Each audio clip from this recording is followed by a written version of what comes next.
muito bom dia a todos. Bem-vindos a mais um Café com a ABD. Gostaria de agradecer os nossos patrocinadores, Coral e a Roca. Quero agradecer também os patrocinadores regionais, a Constrular, a Tempo Luz e a Varejão das Tintas. Estamos aqui hoje iniciando mais um Café com a ABD, série especial junto à Magnetis. Eu sou Tatiana Romero, sou designer de interiores, apaixonada e militante da nossa profissão, e dirijo o escritório de design de interiores para varejo Romero Lab. Também sou membro do conselho diretivo da ABD, essa associação de profissionais incríveis que luta pela excelência dos designers de interiores no Brasil. E é com esse objetivo que a ABD convidou a Magnetis para essa série de 4 palestras educativas sobre gestão financeira, para ajudar a nossa comunidade a desbravar aí os segredos da riqueza, acumulando e multiplicando o resultado do nosso trabalho. Você, associado, que acompanhou a gente na primeira conversa sobre planejamento financeiro empresarial, já sabe. A Magnetis é uma empresa gestora de investimentos digital que tem a missão de ajudar as pessoas a investirem no que importa. E o conteúdo de hoje é sobre planejamento financeiro familiar, com os especialistas Juliana Volpe, bom dia, Juliana, e Rafael Gasparini. Bom dia, Rafael. Bom dia, pessoal, tudo bem?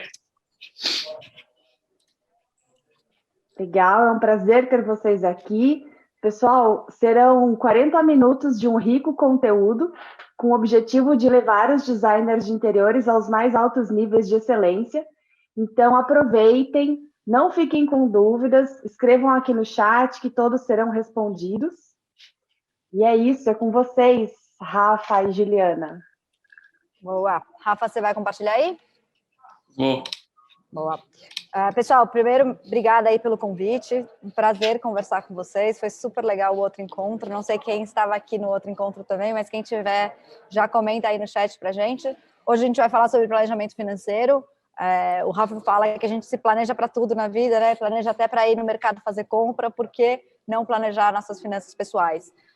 Só um pouquinho sobre a Magnetis. Nós somos uma gestora de investimentos, então diferente da corretora ou do banco, no qual existem produtos financeiros à disposição ali e você faz essa composição de carteira, na Magnetis a gente tem os produtos, mas a gente que oferece, né, para o cliente. Então o cliente não sabe exatamente quais são os melhores produtos ali na prateleira de produtos, a gente faz essa seleção de ativos financeiros para composição de carteira de forma automatizada, considerando o perfil de cada investidor, considerando sua tolerância a risco e assim por diante.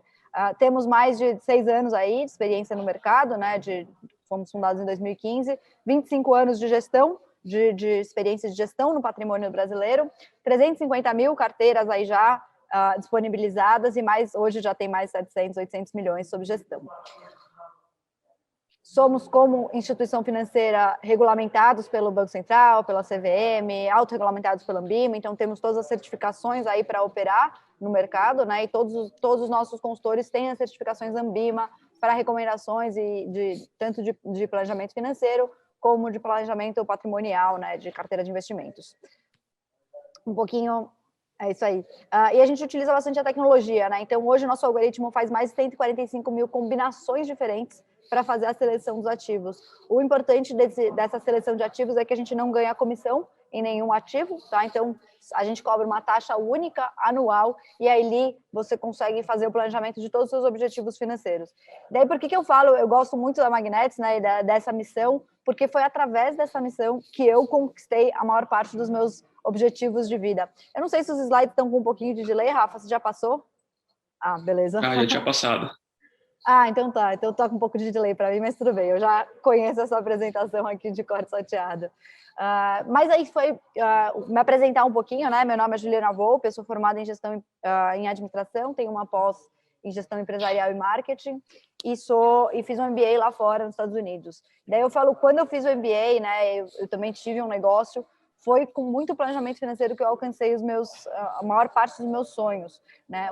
Meus pais passaram por bastante sufoco financeiro, né? A gente teve muitos altos e baixos na nossa vida. Então, desde pequenininha, eu fui muito concentrada e disciplinada a poupar parte da minha renda. Eu até comentei no nosso último encontro que conforme a minha renda foi aumentando, eu fui mantendo as minhas despesas, até que aquilo se tornasse muito mais sólido. E com isso eu fui aumentando a minha capacidade de poupança, né, para fazer rápido a minha reserva de emergência e depois já conseguir começar na diversificação. Com isso eu alcancei, né, com os 31 anos de idade, aí o meu primeiro milhão, fiz aí a abertura da empresa, fui fazer MBA e realizei também o sonho de ser mãe, hoje com um pouquinho mais de independência e mais segurança financeira, né? Então, hoje, para essa apresentação, a gente fala que eu trago a ideia é fazer com que todos vocês conquistem os sonhos de vocês com o planejamento financeiro, porque no final do dia tem um custo, né? A maior parte dos nossos sonhos. Então, quanto mais organizado a gente tiver para isso, maior a chance de sucesso. Bom dia, pessoal. Eu sou Rafael Gasparini, eu sou formado em Ciência da Computação pela FEI, eu tenho uma pós em Estratégia de Negócios pela Sampo, já fui gerente de contas na Microsoft, atendendo Itaú e outras grandes contas. Já trabalhei também na Indra Company, que é uma consultoria espanhola na área financeira de projetos, então fazia toda a parte de planejamento financeiro dos projetos. E desde 2018 aí eu tô aqui na Magnetis ajudando as pessoas a investirem melhor, a se organizar melhor financeiramente, para alcançar aí seus objetivos e sonhos, que nem a Ju, né, ser milionária aí antes dos 30, né?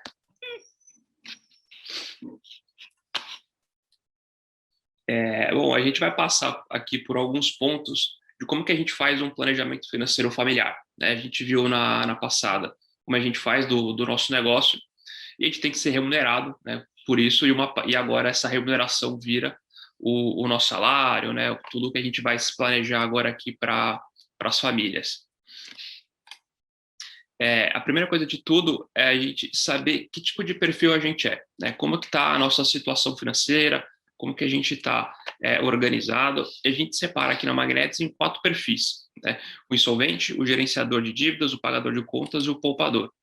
O insolvente é aquela pessoa que tem uma dívida muito grande no orçamento ou várias dívidas muito grandes somadas e dão um volume bem alto, né? O que essa pessoa tem que fazer primeiramente? Ela tem que organizar essas dívidas, ela tem que pagar as dívidas com juros mais altos, ela tem que fazer alguns cortes de gasto, buscar renda extra, se organizar financeiramente, mas o mais importante é saber que esse é um cenário totalmente reversível, né? A gente consegue tanto ter uma dívida muito alta e conseguir ir pagando ela aos poucos, renegociando, quanto a gente consegue também começar a passar de nível, assim, né, de um porquinho para um porquinho. A gente tem um e-book também que ajuda dando mais detalhe de como você sai das dívidas. Esse material vai ser enviado para vocês depois, tá? Então não se preocupem. O outro porquinho, né, o outro perfil que a gente pode ter é uma pessoa que está gerenciando dívidas. E, nesse caso, não necessariamente uma coisa ruim. Pode ser uma pessoa que era insolvente, conseguiu reorganizar, renegociar as dívidas junto com o banco e hoje está ali gerenciando uma dívida como se fosse uma despesa recorrente.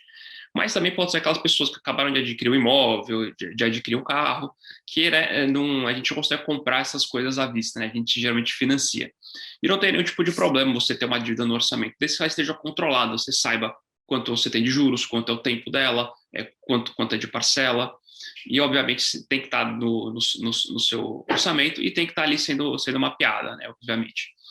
Daí que uma dica que tem quem está tendo financiamento imobiliário é você fazer a portabilidade de bancos, né? No ano passado teve muita portabilidade por causa dos juros reduzidos. A gente já está numa baixa aí de juros, então talvez seja ainda interessante a gente olhar essa possibilidade. E vai lembrar que o banco que você tem hoje, ele tem que deixar você fazer essa portabilidade, tá? Ele não pode falar, não, isso não pode por contrato, não, é tudo mentira. Você pode sim fazer isso, tem um custo envolvido, obviamente, mas daí você coloca na ponta do papel, na ponta do lápis, e vê se vale a pena ou não fazer essa troca aí de banco. Um outro perfil é o pagador de contas, é aquela pessoa que fica no 0 a 0, então é tudo que ela ganha, ela gasta, ou ela economiza muito pouco, não consegue guardar muito pouco. Aqui é mais um controle de compras, né, de impulsos, às vezes um planejamento financeiro mal feito. Então dá para dá para você olhar os seus gastos dos últimos meses e ver onde você conseguiria ter economizado, não ter comprado, não ter gasto alguma coisa. Vale lembrar que aqui é interessante fazer uma previdência privada, porque automaticamente você tira já do seu salário, já investe, né? A gente faz isso com Netflix, a gente faz isso com Spotify, e a gente pode fazer isso com uma previdência, né? A gente nem vê e já tá investindo. E o último perfil é um perfil poupador, é aquela pessoa que já se conhece muito bem, já consegue guardar uma parte do seu orçamento, já está começando a pensar em como investir o dinheiro. Então, ele já está numa outra fase um pouco mais madura do que os outros 3. Né? Mas, bom, a gente já se conheceu, a gente sabe qual é o nosso perfil, o que a gente tem que fazer agora, né? Como é que a gente coloca esse planejamento em prática? Eu trouxe aqui dois métodos aqui que dá para a gente utilizar, que são fáceis, né? Eu particularmente gosto muito desse primeiro, que ele é bem simples, chama 50, 15, 35, onde 50% dos seus gastos eles são destinados a gastos essenciais. Então, isso é o aluguel, o financiamento imobiliário, é o condomínio, é a conta de luz, de água, é o gastos com o carro, supermercado, tudo que é essencial para a gente no mês. Né? Tudo que vai fazer a gente conseguir passar o mês ali tranquilo. Então, tem que ficar ali em torno de 50% dos nossos gastos. 15% é para futuro, seja para você investir ou para você pagar uma dívida, tem que destinar um valor sempre para isso. E o 35% é estilo de vida. É Netflix, é a academia, é o Spotify, é o Disney Plus, é o cinema, é o teatro, tudo que vai estar no nosso estilo de vida. Vocês repararam que é 50% gastos essenciais, 15% investimento e 35% estilo de vida. Né? Se a gente trocar o 35% pelo 15%, é capaz que a gente não sobre dinheiro para poder colocar nossos investimentos. Então, por isso que tem essa regrinha. Vai lembrar que, poxa, os meus gastos obrigatórios eles estão ali em torno de 55%, 56%. Não tem problema. Isso aqui são só indicadores. Óbvio que se você fizer isso, tivesse seu planejamento e começar a bater 70%, 78%, aí tá errado. Aí a gente tem que rever, talvez fazer talvez essa questão de estilo de vida essenciais não ficou claro muitas vezes, trocar alguns produtos, daí é você rever um pouco o seu orçamento. Mas isso aqui são apenas indicadores para a gente ver para onde o dinheiro está saindo, né? Para onde o dinheiro está indo. Boa. E tem também a classificação... lembrar, né, Rafa? Nos 50%, que muitas vezes eles são os gastos fixos, que são muito mais difíceis da gente manejar. Sim. Então, nos momentos de crise, quando a gente tem uma redução de renda, é neles que a gente tem que mexer. Porque eles são mais difíceis de manejar, mas eles são o maior peso no nosso orçamento. Então, se você não abaixa um pouquinho, então falar, não, eu vou mudar, vou reduzir o aluguel, por exemplo, porque é um grande salto, né? Você tem que ter uma mudança de vida, né? Você se coloca em movimento. Se você não reduz e volta para os 50%, o que acontece? Você vai começar a se endividar mês a mês. A dívida dura para sempre, mas a redução do estilo de vida no aluguel só dura o período da crise, né? Então, é super importante tentar conseguir, né, se adaptar com agilidade. Exatamente, Ju. A gente viu bastante gente conseguindo renegociar aluguel, renegociando um monte de coisa. É sempre bom tentar, né? O dom a gente sempre tem, né? Então, se acabar não conseguindo, tudo bem, talvez mudar para um outro local, mas é sempre bom tentar reduzir e ver exatamente esses gastos fixos. A gente também tem a questão dos essenciais e não essenciais, né? Tanto nos dois, a gente tem os fixos, os variáveis, os extras e os adicionais. São alguns outros tipos, né, e nomes que a gente, classificação que a gente dá para os nossos gastos, né? Mas, assim, o que são os gastos fixos, né? São os gastos que acontecem mensalmente e que não variam o valor, ou variam muito pouco o valor. Então, o aluguel, o IPVA, o Netflix, o Spotify, são gastos fixos, tá ali todo mês acontecendo, só que o valor deles não muda, né? A gente sabe mais ou menos o quanto a gente vai gastar ali por ano com eles. Os variáveis, eles são quase a mesma coisa que os fixos, só que o valor ele muda. Eles acontecem mensalmente, só que os valores eles mudam. Então, o Uber, a alimentação, a gasolina, o lazer, são coisas que acontecem sempre, só que tem meses que são mais altos, tem meses que são mais baixos. Então, mas eles estão sempre ali acontecendo, e a gente tem que tomar cuidado, que geralmente aqui que às vezes dá um estouro, dá alguma coisa. Os gastos extras são tudo que está relacionado à nossa reserva de emergência, né? A Ju vai explicar isso um pouquinho mais para frente, mas são aqueles gastos que a gente não previu acontecer. Quebrou a geladeira, quebrou a tela do celular, a gente tomou uma multa no trânsito. Então, tudo isso tem que estar na nossa reserva de emergência, né? Que é um bolsão que a gente tem ali reservado para esses eventuais gastos aí. E os adicionais, aquela blusinha, a gente está andando na rua e compra alguma coisinha, alguma Coca-Cola, alguma coisa desse tipo. Geralmente são gastos pequenos, só que acontecem várias vezes durante o mês, né? E somando isso dá um valor bem alto.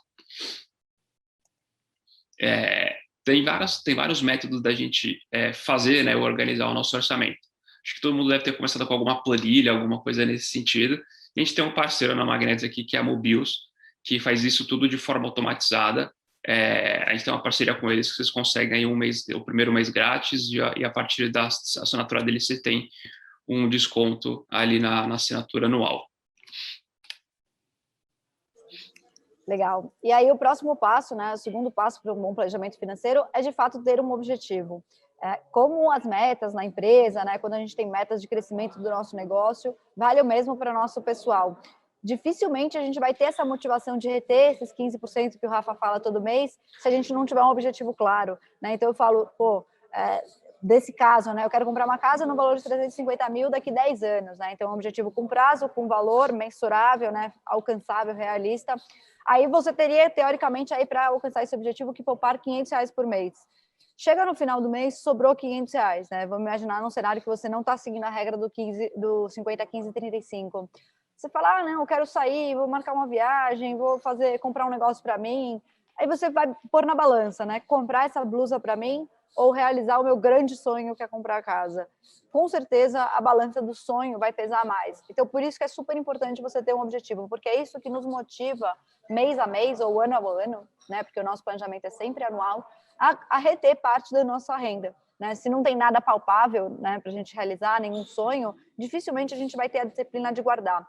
Mas uma hora que a gente se disciplina e consegue ir guardando e a gente vê aquele montante acumulando, né, chega no final do primeiro ano, você já está com 6 mil, 12 mil, você vai vendo aquele dinheiro crescer, isso se torna, eu falo que é um vício positivo, né, um dos poucos vícios positivos que a gente tem. Então sempre vale a pena setar a meta de vocês. Aí eu falo, nos próximos 20 minutinhos, aí se todo mundo conseguir deixar muito claro na cabeça qual que é a sua meta, a sua próxima meta financeira, né? O ideal é você ter uma de curto, médio e longo prazo, mas tentar acertar esse valor, quanto que é e quanto que você precisaria poupar mensalmente para você alcançar esse objetivo. Até aqui na Magnetis a gente ajuda vocês a fazerem isso, tá? Então, quem tiver interesse, pode mandar para juliana@magnetis.com.br qual é o nome da meta de vocês, tá? O objetivo, o prazo e o valor total, que daí a gente calcula, né? A gente manda um gráfico para vocês calculando a necessidade de aportes mensais, tá? Considerando a curva de juros da inflação do Brasil. Então, é uma forma da gente ajudar vocês aí a se planejarem financeiramente, tá?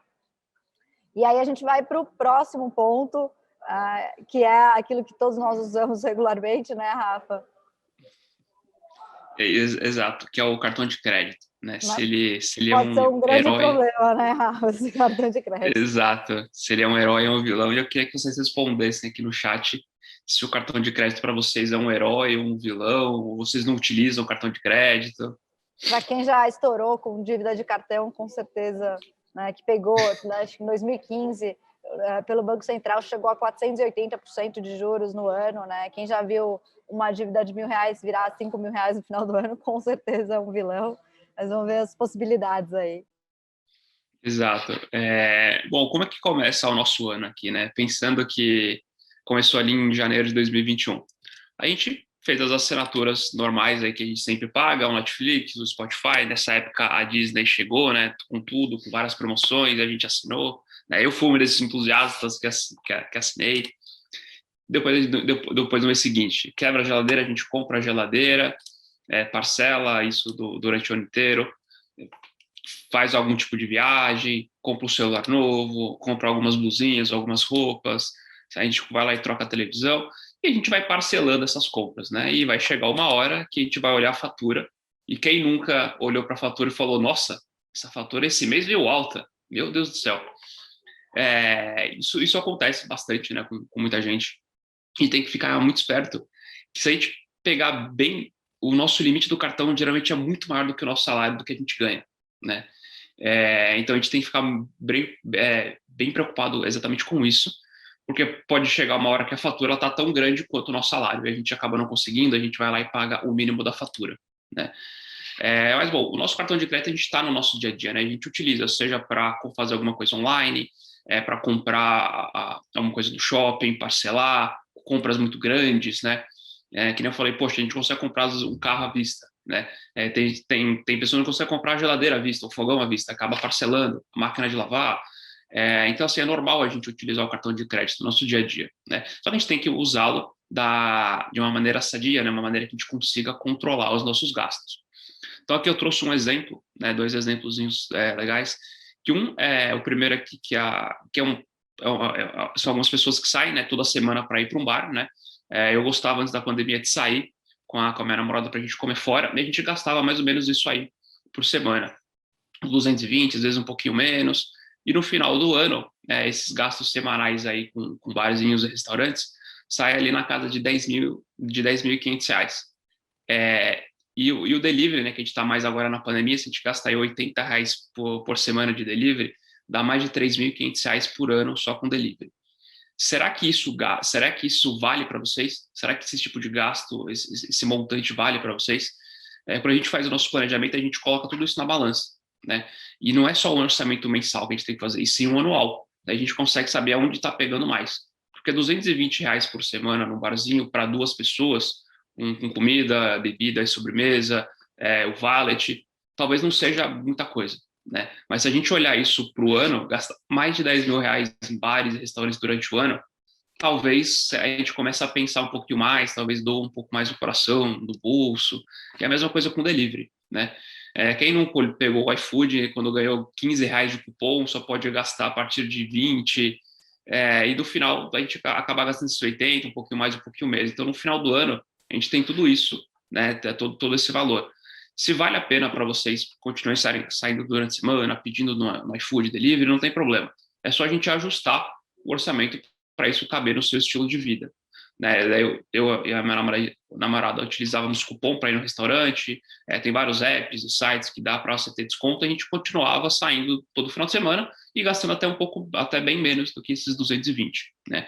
Então aqui é mais para a gente ter uma ideia de não fazer só o nosso orçamento mensalmente, mas sim anual, para a gente saber realmente como é que a gente está gastando o nosso orçamento durante o ano.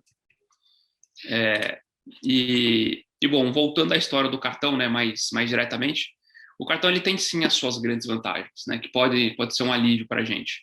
Ele distribui pontos e milhas, né, no ano passado, só no início do ano passado, foram mais de 54 bilhões de pontos e milhas, né, distribuídos.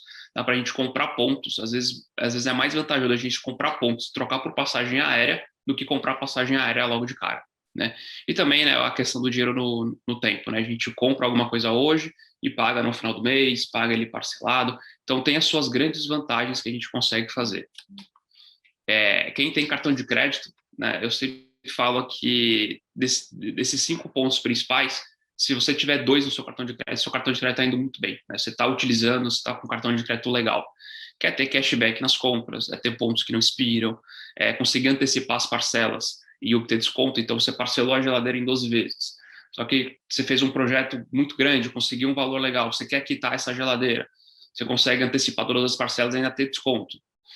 Trocar pontos por dinheiro em conta, se o seu cartão não tem anuidade, né?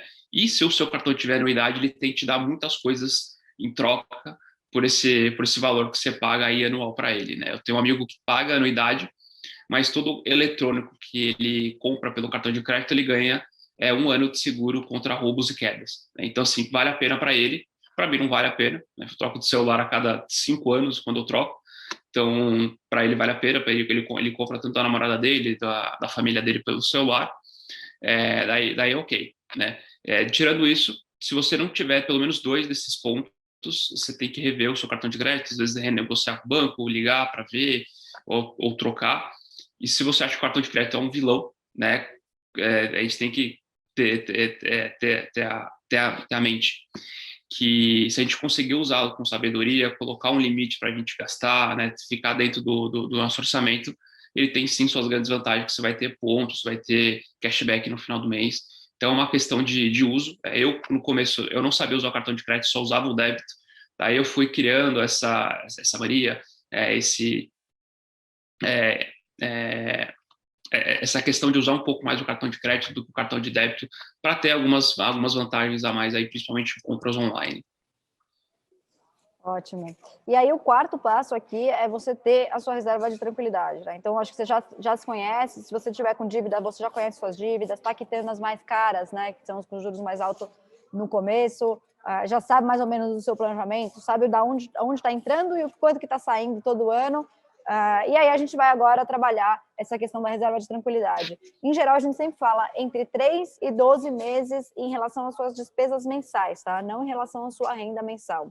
Então, num cenário que a sua renda mensal varia muito, num cenário que você tem filhos ou dependentes financeiros, né, pais, avós, que você precisa coordenar, então você tem muitas despesas variáveis, é melhor você ter um número mais elevado de reserva de tranquilidade, né? Eu, por exemplo, tenho filhos, tenho muitos dependentes, eu prefiro, não tenho casa própria, né? Eu vivo de aluguel, então tem muitos cenários ali que eu prefiro manter uma reserva de 12 meses. Como é que eu cuido dessa minha reserva? Eu deixo um mês na poupança 100% disponível e 11 meses num fundo de reserva Selic. Por exemplo, é a forma que eu trabalho. Mas varia muito de pessoa para pessoa.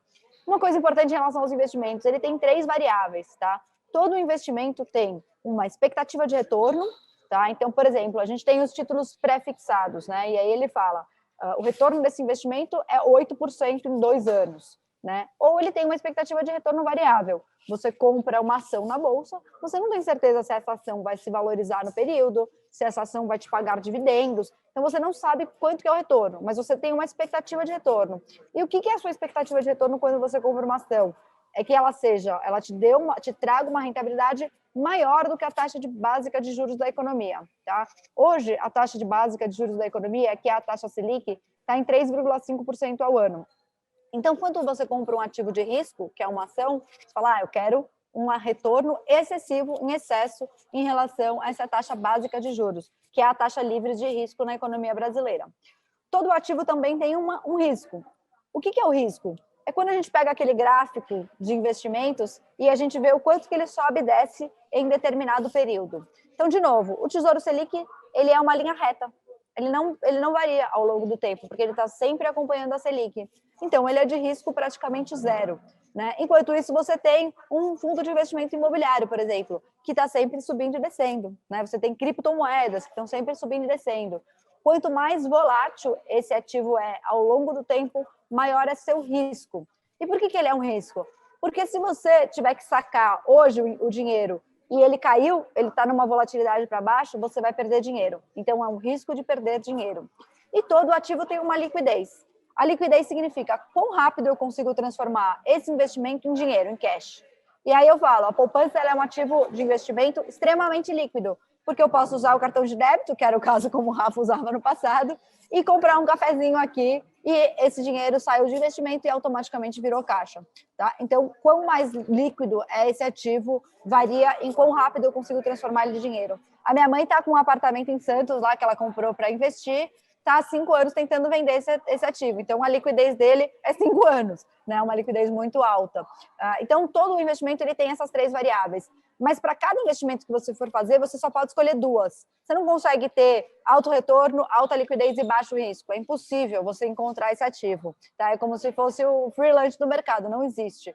Nesse caso, você, para reserva de tranquilidade, tem que escolher altíssima liquidez. Então, se você, sei lá, aconteceu um acidente, você vai precisar gastar 20 mil reais. Pô, esse dinheiro tem que estar acessível ali para você, né? É uma situação de acidente.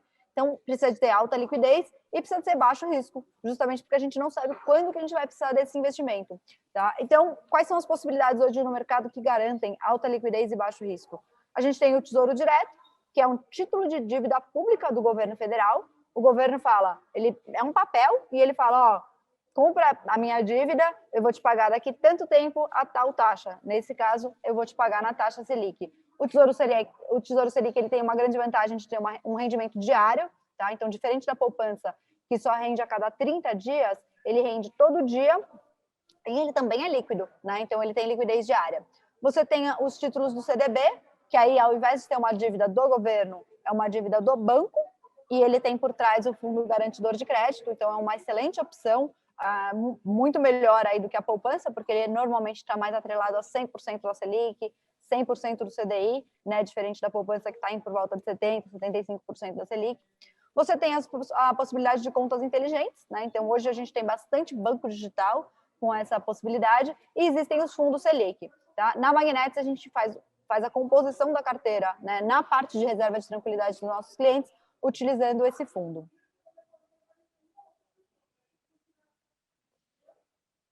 E aí a gente falar de planejamento, né, só trazer esse lembrete, né, que nem, eu não sei se quem gosta aí de fazer dieta ou está sempre lutando contra a balança, eu sempre falo, não, começa na segunda, e com investimentos a gente sempre fala, começa depois, né, não, mês que vem eu vejo isso, ano que vem eu vejo isso, espera virar o ano, e aí eu falo que o melhor dia para começar a investir, o melhor dia para se planejar foi ontem, o segundo melhor é hoje, então não vamos cometer o mesmo erro, tentar sentar, ver onde está entrando e onde está saindo nossa grana, né?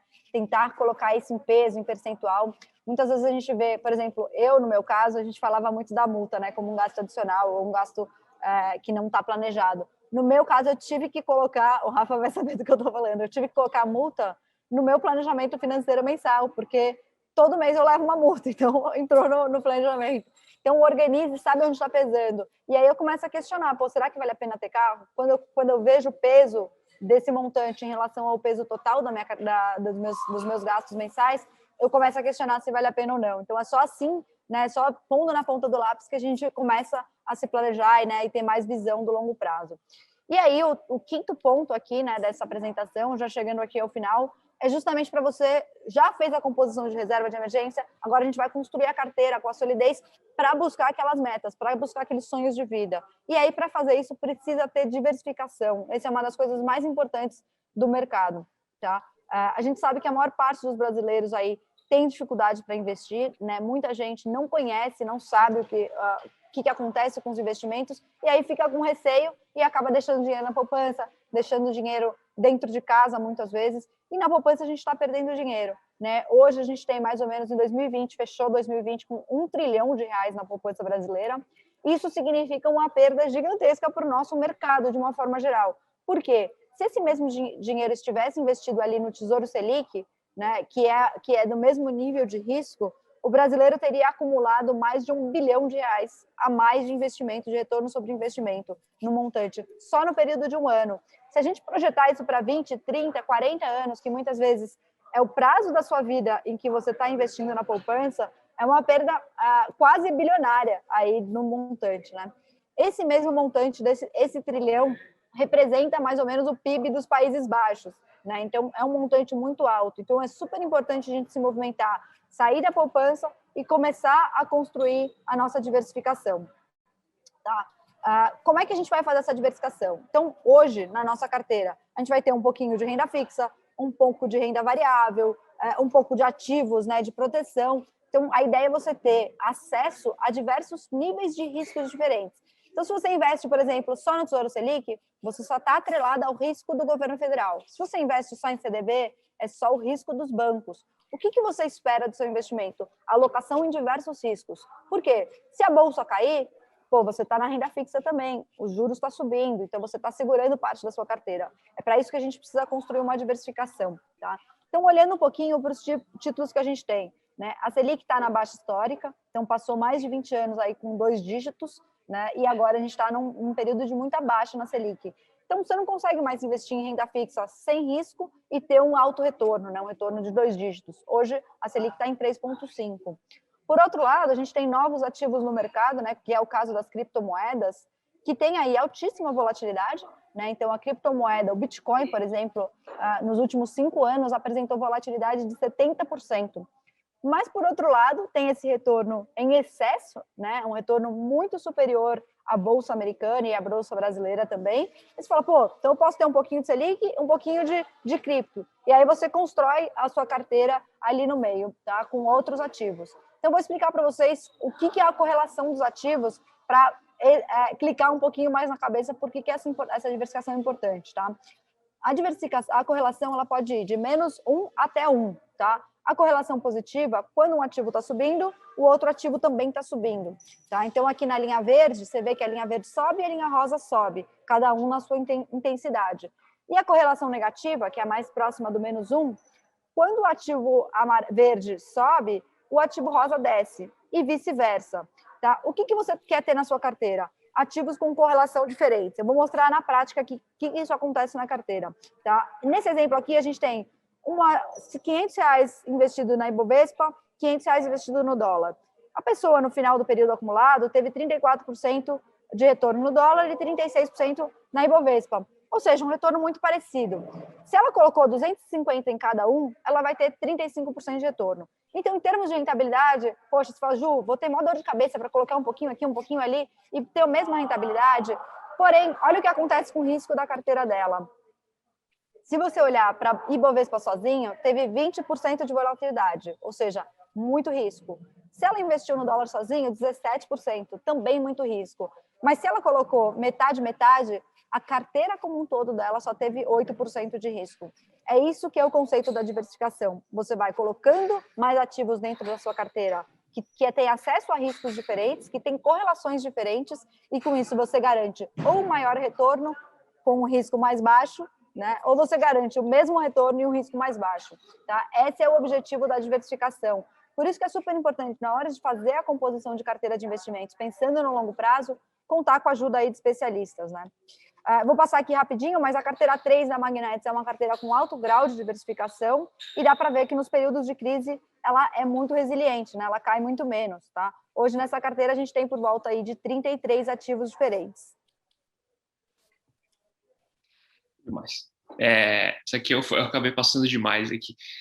Isso aqui é só uma simulação, né, para a gente ver, enquanto em 40 anos, uma aplicação inicial de R$100 mil tem de diferença aí das taxas de administração dos fundos. Né? É normal a gente olhar, quando a gente for investir, o fundo tem a taxa de administração de 1,5%, de 0,5%, de 2,5%. Né? A gente colocou uma rentabilidade igual para os três, né, de 10% ao ano. E num período de 40 anos,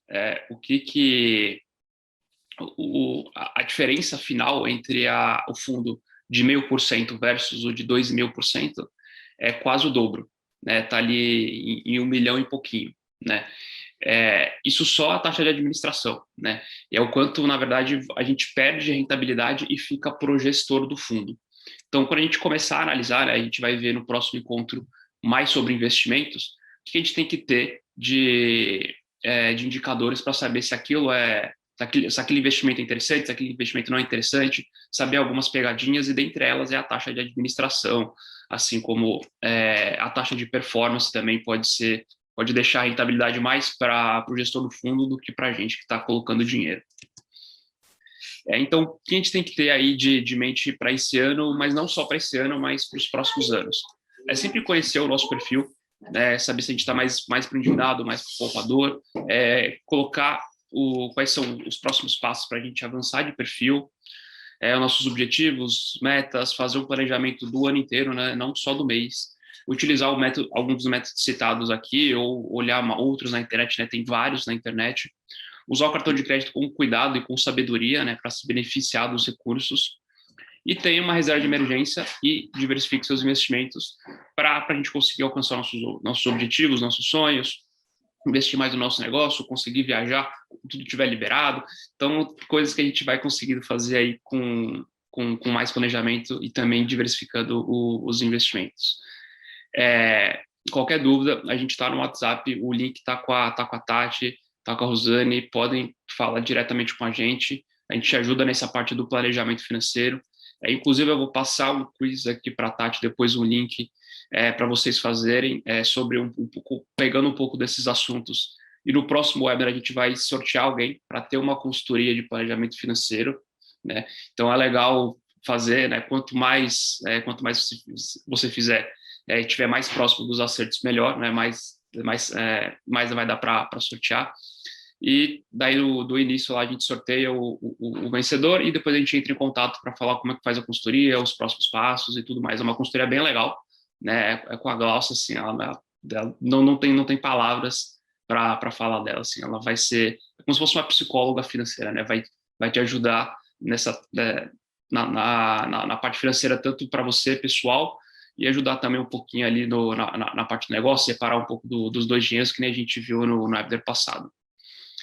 Que nem a Ju falou, quem quiser investir aqui com a gente não tem conflito de interesse, a gente diversifica os investimentos, né, a gente consegue fazer tudo isso para a sua carteira, e quem quiser investir aí tem 1% de investe volta, que no primeiro investimento ganha 1% de volta aí diretamente como rentabilidade. O tempo, a gente acabou passando um pouquinho, né, a gente correu um pouquinho no final. Obrigado, pessoal, por estar aqui no final, e depois vocês podem cobrar a Tati aí do sorteio. Uou! Obrigada a todos, bom dia. Muito, muito obrigada, Ju e Rafa, arrasaram. Acho que essa consultoria com a psicóloga financeira é muito interessante. Obrigada, de verdade, por compartilharem esse conhecimento com o pessoal da ABD. E obrigada a todos os designers que estiveram aqui ao vivo conosco. Vocês são todos incríveis, eu quero vê-los cada dia mais ricos, aplicando os ensinamentos da Juliana e do Rafael. Eu confesso que, para mim, essa virada de chave de começar a investir, ela veio tardia, mas veio, né, antes tarde do que nunca, porque realmente na faculdade de design de interiores a gente acaba se especializando muito na técnica e na criatividade e deixa para olhar isso no momento mais tarde da carreira, pelo menos foi no meu caso. Mas eu quero também conhecer a Magnetis. Vou conversar depois com você, Ju e Rafa. Fiquei muito interessada na parte de diversificação. Gente, não temos muitas dúvidas aqui, temos bastante comentários. A Aurora quer o sorteio, eu também quero, Aurora. Vamos junto. Queria agradecer mais uma vez a participação e avisar que nós teremos uma próxima palestra agora em julho, né? Que vai ser sobre carteira de investimentos diversificada.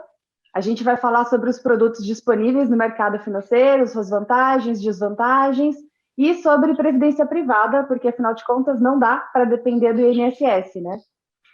E a quarta e última da nossa série vai ser em agosto, sobre planejamento sucessório e aposentadoria. Gente, é isso. Ótimo café da ABD. Muito obrigada. Bom dia para vocês e nos vemos na próxima. Eu esqueci eu estava com a minha canequinha hoje também, Tati, eu esqueci de mostrar. Bom dia, pessoal, ótima semana a todos. Bom dia. Obrigado, tchau, tchau.